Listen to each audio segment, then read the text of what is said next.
A história da Sanhaçu começou muito antes da cachaça Sanhaçu.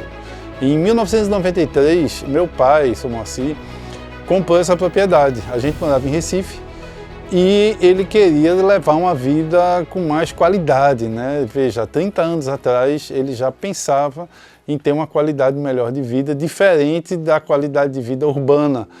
E ele ouviu falar de Xangrande, que é uma cidade maravilhosa, né? Uma cidade calma, com um clima maravilhoso. Eu lembro, Paulo, que quando meu pai me trouxe aqui pela primeira vez, eu digo, meu pai ficou doido, né? Como é que se compra um terreno num lugar, primeiro, longe, que naquela época era muito longe, muito distante. Hoje está cada dia mais perto, né? E não tinha água encanada, não tinha energia elétrica, a casa era uma casinha de taipa muito pequena, a vegetação era muito devastada, não tinha árvores frutíferas, não tinha nada, era uma tristeza. Você olhava, dava uma tristeza. E aí eu perguntei, poxa pai, por que você comprou essa propriedade, né, tão degradada? Aí ele fez, exatamente assim que eu queria a propriedade, né? Porque se eu comprasse uma propriedade já pronta, com fruteiras, com piscina e tal, eu não ia fazer nada. Eu ia ficar deitado na rede e só curtindo o que já estava pronto. E o que eu queria era justamente modificar o ambiente, eu queria mudar, né, o lugar. Eu tenho consciência de que eu não vou conseguir mudar o mundo, mas um pedacinho de terra pequenininho aqui no interior de Pernambuco eu consigo mudar. E foi com essa mentalidade que ele veio para Xangrande. É muito bom quando a gente vê chegando aqui um ônibus escolar, por exemplo, com 50 alunos jovens e todos vieram ver esse trabalho daqui, né? A cachaça é um chama, mas o que eles vieram em busca realmente é do trabalho de sustentabilidade que foi feito ao longo desses anos. Se não existisse essa parte daqui, a Sanhaçu não existiria. Não existiria como cachaça e não existiria como engenho, nem como sustentabilidade. Toda a história da gente depende desse ambiente. Hoje a gente vê que meu pai era um grande visionário, né? Ou seja, ele conseguia ver o futuro, um futuro que a gente não enxergava. Ele olhava para aquela terra degradada e via flores, via progresso, via, né? Talvez não a fábrica de cachaça, mas ele via a família morando ali e vivendo daquela terra. Tá? Ele conseguia enxergar isso. Que as outras pessoas, principalmente os vizinhos, não acreditavam. Ele, quando começou, plantava frutas e verduras para o consumo próprio, além de árvores e material para adubar o solo. As hortaliças que excediam, né, que ele não conseguia comer, ele conheceu outras pessoas com o mesmo pensamento dele, aqui em Gravatá, pertinho, e eles fundaram o Espaço Agroecológico, que é a primeira feira de produtos orgânicos do estado de Pernambuco. Essa feira primeiro foi em Gravatá e depois ela já tem algumas sedes em Recife que funcionam até hoje. Com a minha chegada em 1996, a gente começou a ter uma visão mais comercial desse processo de frutas e verduras orgânicas, tá? E porque assim, meu pai era aposentado da Marinha, ele tinha uma fonte de renda, mas eu quando vim para cá eu não tinha fonte de renda. Tá? Então a gente precisou realmente pensar no lado comercial das frutas e verduras e aí a gente ampliou muito isso. Então não era só uma questão mais de vender o excedente, era uma questão de plantar para vender, já era negócio. Sim. E é nesse ponto que a história da Sanhaçu começa, né? E por que a gente resolveu pensar em cachaça?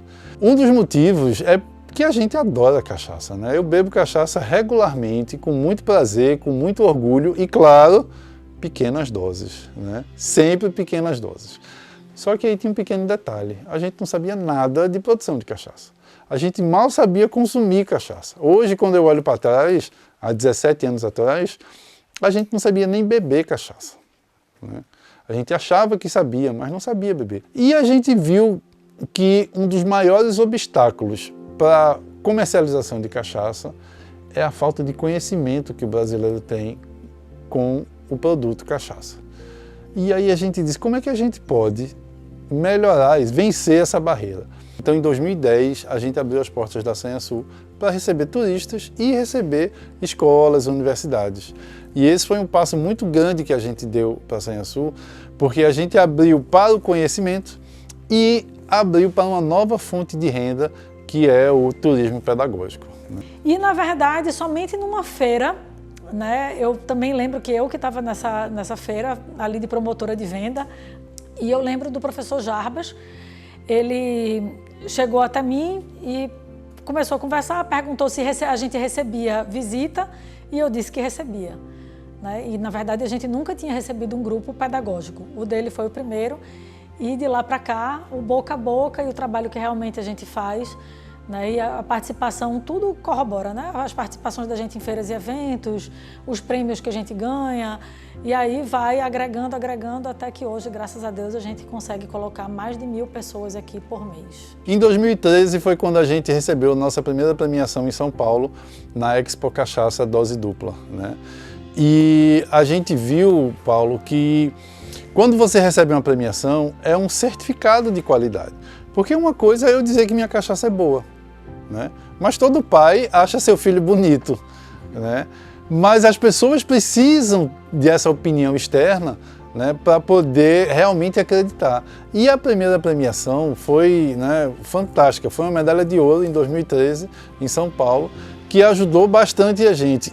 E aí a gente também tem recebido mais visitas por causa da premiação da Soleira. Esse é como se fosse o Oscar da cachaça. E é muito orgulho para a gente ter conseguido esse prêmio. É a primeira vez que esse prêmio vem para o Nordeste e vim logo para Pernambuco, Paixão Grande. A Soleira, elas são 5 anos e meio de envelhecimento e ela passa por 29 barris até chegar, né, nesse 29º, que é um barril virgem, de carvalho, de primeiro uso, né, nunca usado antes, passa 6 meses ali para poder ser engarrafada. E a metodologia soleira, ela vem do vinho. Nós não somos a primeira cachaça a produzir soleira no Brasil, ela já foi trazida, essa tecnologia foi trazida, né, do vinho para a cachaça, mas a gente reconhece, tanto no vinho quanto na cachaça, que é uma metodologia que deixa o destilado e o fermentado, no caso do vinho, mais elegante. É difícil de fazer, é trabalhoso demais você ficar passando cachaça de um barril para outro, né, as estantes de barris, e você vai baixando a cachaça até chegar no solo, por isso o nome soleira, e aí retirar somente uma pequena parte daquilo ali para ser colocado nesse barril de primeiro uso e tal. Então é uma metodologia mais trabalhosa, mas que vale a pena demais. Não é à toa que está aí o prêmio de melhor cachaça do Brasil.